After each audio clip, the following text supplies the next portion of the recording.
అందరికీ నమస్కారం. మంత్రోచ్చారణకు మార్గాలు అనే అంశాన్ని గురించి వివరించుకుందాం. వివరిస్తున్నవారు బాలసుబ్రహ్మణ్యం కలవలపల్లి. ఒకసారి పార్వతీదేవి పరమశివునితో మాట్లాడుతూ ఇలా ప్రశ్నించింది: స్వామి, కలియుగంలో ఎవరూ వర్ణ వ్యవస్థను పాటించరు. అన్ని వైపులా సంతులనం లేని స్థితి ఏర్పడుతుంది. అలాంటి స్థితిలో ధార్మికులైన వారికి అనుష్ఠానాలు ఎలా సాధ్యమవుతాయి? వారికి సాధనలో సిద్ధి సాఫల్యం ఎలా లభిస్తుంది అని అడుగుతుంది. అందుకు సదాశివుడు ఇలా బదులిచ్చాడు: దేవి, కలికాలంలో తంత్రశాస్త్రం మాత్రమే సిద్ధి సాధనకు ఏకైక మార్గం. ఈ కాలంలో పండితులు విద్వాంసులు కూడా తాంత్రిక విధిని అనుసరించి దేవతలను ఆరాధిస్తారు. దీనివల్లనే వారికి సద్గతి లభిస్తుంది. కానీ సృష్టి చక్ర సంతులనంలో తంత్రంలోని నిమ్న మార్గానికి కూడా స్థానం లభించింది.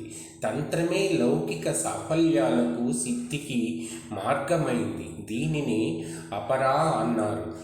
శాస్త్రాలలో దైవికం, ఆసురి అని రెండు భేదాలుగా తంత్రం విభజన చేయబడింది. వాస్తవానికి వీటిని కాలక్రమేణా దక్షిణ వామ సంప్రదాయాలుగా గుర్తించడం జరిగింది. దక్షిణ మార్గ సాధన పూర్తిగా సురక్షితమైంది. కానీ ఈ మార్గ సాధనలో సిద్ధి వెంటనే లభించదు. దీర్ఘకాలం వరకు మెల్లమెల్లగా ప్రగతి సాధించబడుతుంది. కానీ వామమార్గ సాధనలో లాభమైన హాని అయినా వెంటనే ప్రత్యక్షమవుతుంది. సాధనలో సాఫల్యం నిశ్చయంగా లభించడానికి మంత్రోచ్చారణ దోషరహితంగా ఉండటం తప్పనిసరి.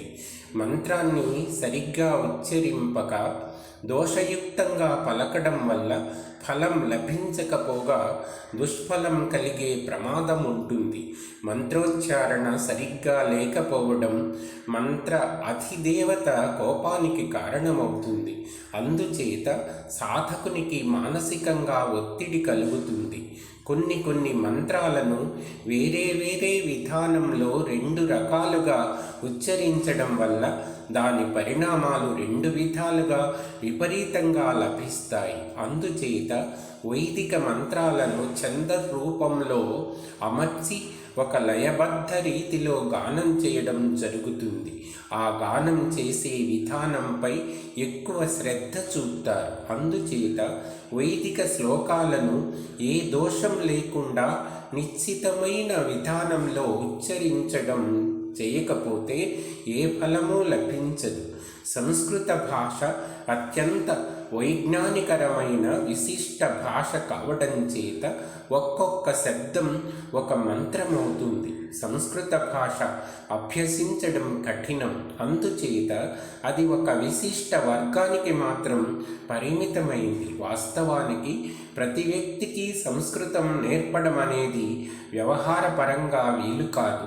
సంస్కృతం సరిగ్గా ఉచ్చారణ చేయగలిగిన వారికి మాత్రమే నేర్పవలసిన భాష. ఉచ్చారణ స్పష్టత, నిర్దుష్టత లేని వారి చేత ఈ భాష ఉచ్చరింప చేయడం వల్ల ఆ మంత్రాల సూక్ష్మ ప్రభావం సృజనాత్మకం కావడానికి బదులు విధ్వంసకమయ్యే ప్రమాదం ఉంటుంది. మన మనస్సు వాక్కుని నియంత్రిస్తుంది అన్న విషయం అందరికీ తెలుసు. కానీ మాట ఉత్పత్తి మనస్సు చేయదు. మన వాక్కు మూల స్రోతస్సు కుండలిని శక్తిలో ఉంటుంది. అందుచేతని కుండలిని పథంలోని ప్రతి చక్రానికి ఒక నిశ్చితమైన బీజమంత్రం ఉంటుంది. ఆ చక్రాన్ని జాగృతం చేయడానికి ఆ మంత్రం సహాయం చేస్తుంది. అందుచేత చాలా వరకు ఒక వ్యక్తి వాక్కు వల్ల అతని కుండలిని శక్తి స్థితి అవగతమవుతుంది. కుండలిని శక్తి పూర్తిగా నిద్రాణ స్థితిలో ఉంటే దాని ఫలితంగా ఆ వ్యక్తి మాట అత్యంత సామాన్య స్థితిలో ఉంది అని తెలుసుకోవచ్చు. అలా కాక కుండలిని శక్తి జాగ్రత్తవస్థలో ఉంటే ఆ వ్యక్తి వాక్కు సూక్ష్మం కంటే సూక్ష్మతరమవుతూ పోతుంది. సాధారణంగా వాక్కు స్థాయి 4 విధాలుగా చెప్పడమైనది.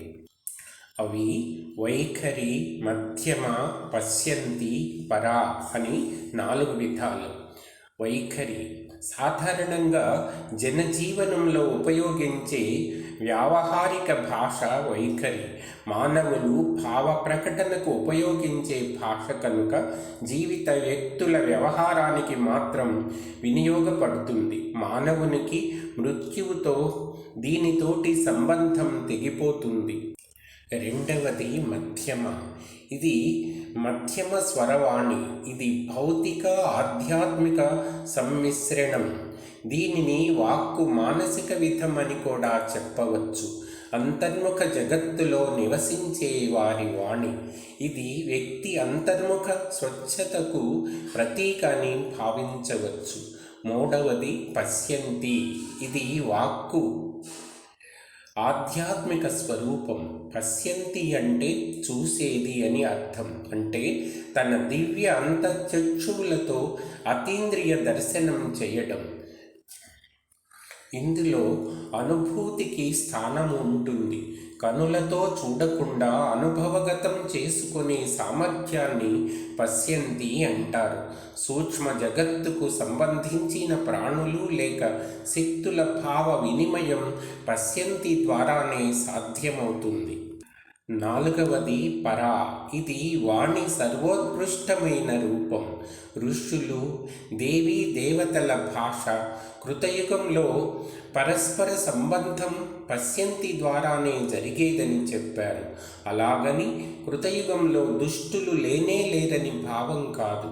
అలాంటి వారు పశ్యంతి మధ్యమ వరకే పరిమితులై ఉండేవారు. కానీ అధిక సంఖ్యాకులు సాత్విక ప్రకృతి గలవారు కనుక వారి భావ వినిమయం పరావాణి ద్వారా జరిగేది.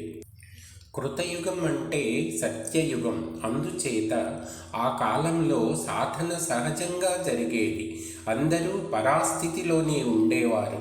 అందుచేతని అందరూ అన్ని లోకాలలో సంచరించగలిగేవారు.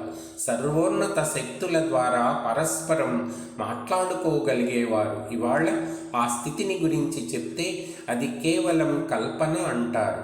మన శాస్త్ర గ్రంథాలను, దేవీ దేవతలను కట్టుకథలుగా వర్ణిస్తారు. ఆ కారణం చేతనే నేడు సాధన చేయడం, సాధనలో వికసించి ఔన్నత్యాలను అందుకోవడం, సాఫల్యాన్ని పొందగలగడం అసాధ్యమనిపించే స్థితి కలిగింది. కారణం అధిక సంఖ్యాకుల సంబంధం కేవలం వైఖరితోనే ఉంది.